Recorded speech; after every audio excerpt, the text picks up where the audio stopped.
ഒരു യുഗം ഞാൻ തപസിരുന്നു ഒന്നു കാണുവാൻ, കഴിഞ്ഞ കാലം കൊഴിഞ്ഞ സുമം പൂത്തുവിടർന്നു.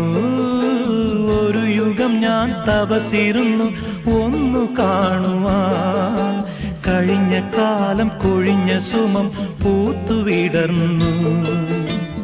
മൂകമാമെൻ മനസ്സിൽ ഗാനമായി നീയുണർന്നു.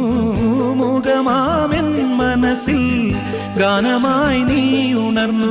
ഹൃദയമൃദുല തന്ത്രിയേന്തി ദേവാമൃതം വൈശാഖസന്ധ്യേ നിൻ ചുണ്ടിലെന്തേ അരുണ സഖിതൻ അധര കാന്തിയോ.